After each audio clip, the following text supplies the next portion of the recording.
Hey, bonjour tout le monde, j'espère que vous allez bien, bienvenue dans une nouvelle vidéo dédiée à Ansible. Dans cette 45e vidéo dédiée à Ansible, on va prolonger par rapport à la vidéo précédente où on avait installé donc Grafana suite à l'installation de Node Exporter de Prometheus. Et bien on va compléter notre installation de Grafana assez simplement. Donc l'objectif du jour ça va être d'installer un dashboard et d'éviter d'avoir comme user admin par défaut sur Grafana.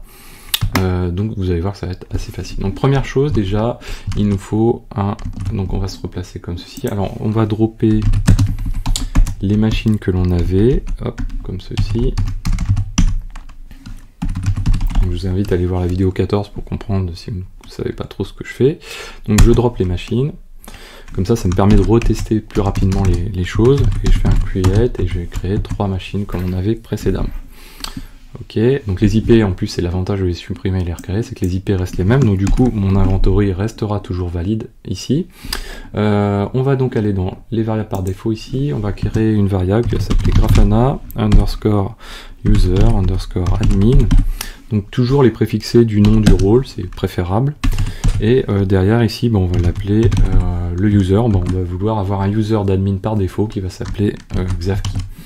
Donc pour faire ça, on va retourner voilà ici. Donc pour faire ça, on va poursuivre, on va intégrer une task avant le démarrage même de Grafana.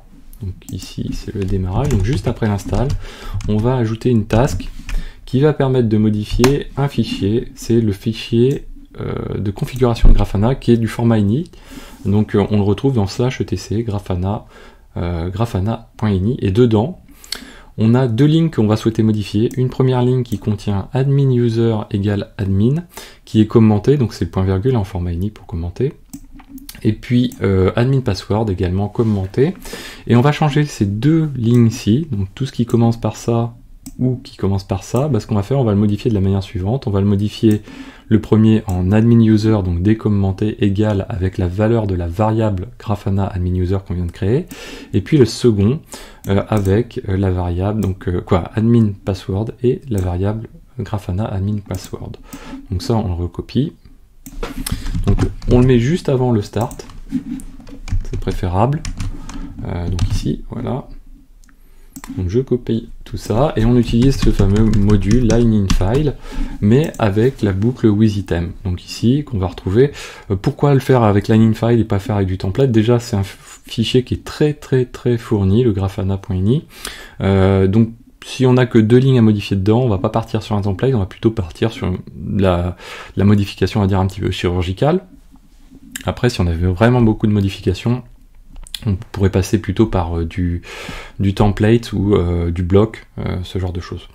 Là, donc du coup, vous voyez que j'utilise un dictionnaire dans withitem avec comme clé before et une autre clé qui s'appelle after, qui est la modification. Donc on va rechercher le before avant grâce à la regex que l'on passe à line_in_file, et puis on va le modifier avec le after qui est injecté dans la partie line, c'est-à-dire l'attendu de la ligne à la fin, quoi. Donc ça c'est une première chose. Deuxième chose, donc ensuite on va continuer, on va rajouter, donc je vous l'avais dit lors de la vidéo précédente, on n'avait pas encore rajouté la data source de notre Prometheus. L'objectif donc c'est vraiment de la rajouter. Donc rajouter cette data source, ça va être comme ceci. Hop, voilà.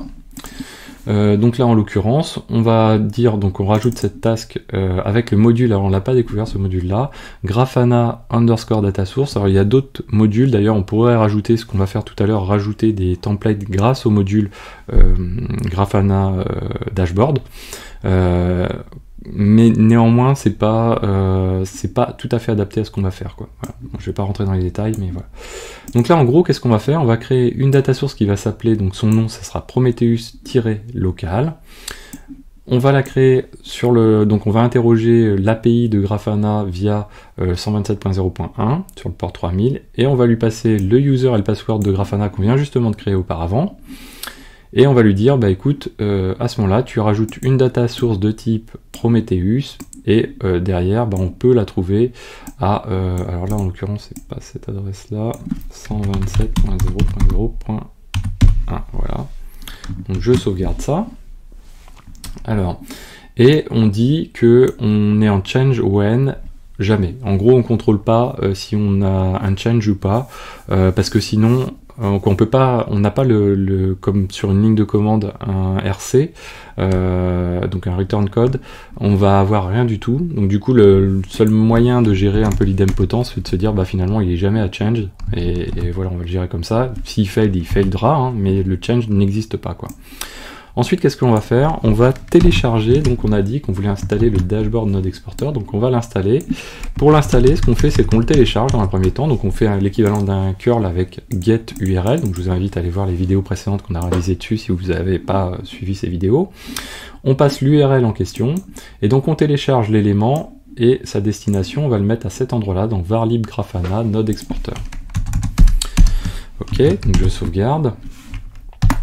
Après, qu'est-ce que j'ai donc le référencement du dashboard. C'est-à-dire que là, on vient de télécharger un dashboard, il faut le faire connaître auprès de Grafana, et pour ça, donc il faut le rajouter un autre fichier dans sa configuration, grâce notamment donc au module template. On va utiliser un fichier qu'on va appeler dashboard .nodeexporter.yaml.j2.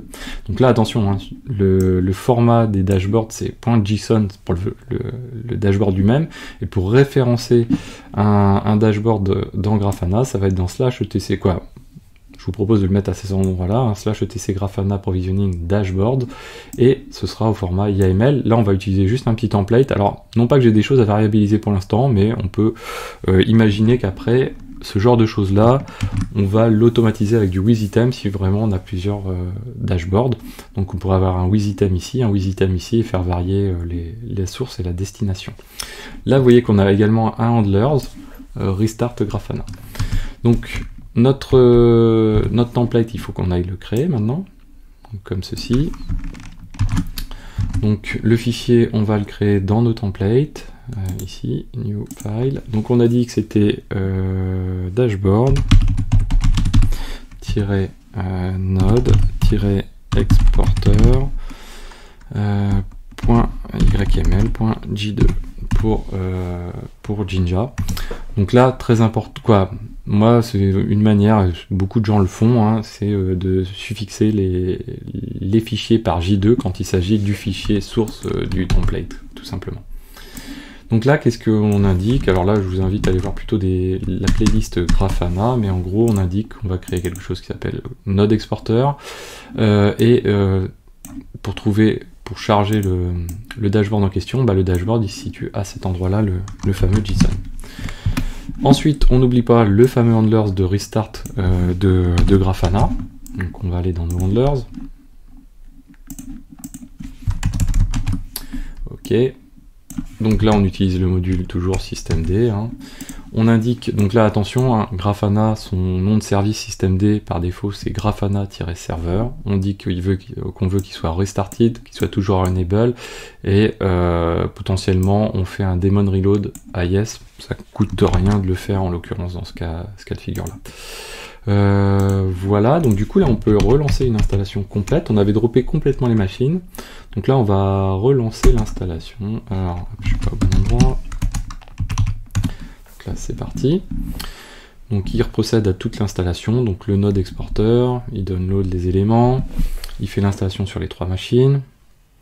Ensuite, il procède à l'installation de Prometheus avec un update juste avant. Ça va demander quelques secondes. Donc surtout, n'hésitez pas, si vous voulez avoir les sources des fichiers, vous allez dans le dépôt, dont le lien est dans la vidéo, dans la description de la vidéo, et vous allez retrouver tous les éléments, hein, de toutes les vidéos, et donc vous allez pouvoir repartir sur les éléments de TP qui commencent du TP, de la vidéo 33 ou par là, jusqu'à la vidéo, donc on retrouve ici 34, 35, 36, et puis la vidéo 44 et 45 du coup. Donc là, il procède à l'installation de Grafana. Il a installé Prometheus.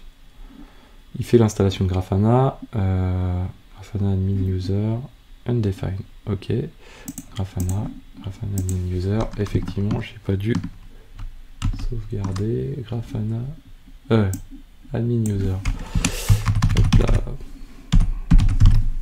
Ok, on recommence. C'est parti. Donc là ça va aller assez vite du coup. On check en même temps l'idempotence, hein, donc tout se passe bien. Prometheus aussi, donc ça on le savait lors de la vidéo précédente. On installe de Grafana. Hop, voilà. Donc ensuite il fait ses petites modifications line in file. Alors qu'est-ce qu'on a? Include option with an undefined user admin user. Ah, j'ai inversé ici add data source. J'ai inversé les deux. Alors on va corriger ça tout de suite. Donc on est dans les tasks ici. Et donc c'est à ce moment-là, voilà.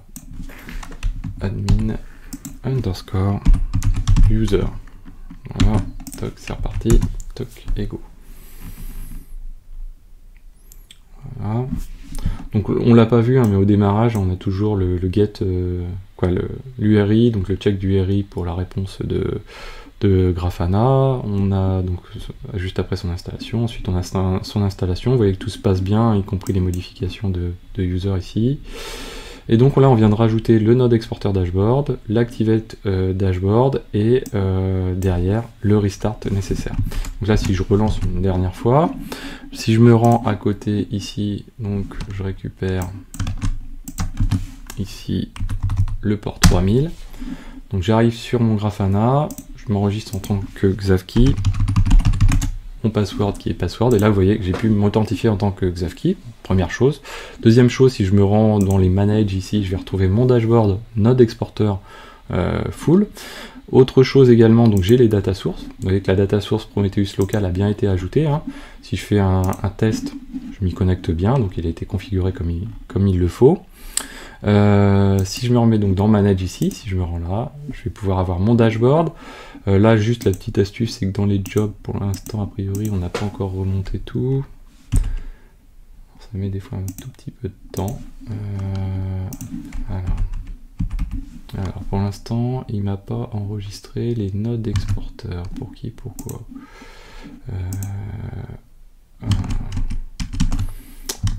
Ça doit être la combinaison des vidéos que j'ai faites qui finalement n'ont pas bien fonctionné. Je vais checker quand même, c'est bizarre. Ok. On va refaire une réinstall complète, tiens. Donc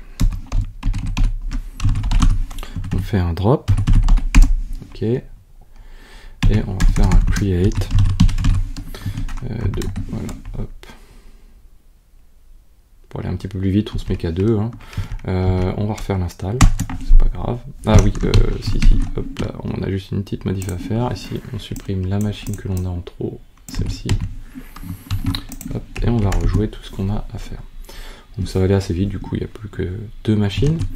Voilà. Donc lui, on va se fermer ça. Ouais, non, j'aurais pu en laisser un ouvert. Donc là, il est en train d'installer Prometheus. Donc je vais me remettre comme ceci, 172.17.0.2 sur le port 90-90. Donc là, on va juste attendre que Prometheus réponde. Donc voilà, là il est installé, il est en train de faire la configuration, il start Prometheus. Voilà, donc là si je rafraîchis, j'ai bien un Prometheus qui répond. Si je regarde dans les targets, alors je vais avoir un node. Alors j'en ai qu'un, pourquoi j'en ai qu'un?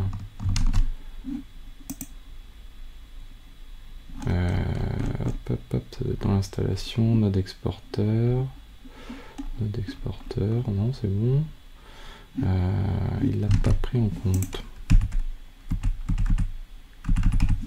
et on le voit disparaître, c'est magique ça.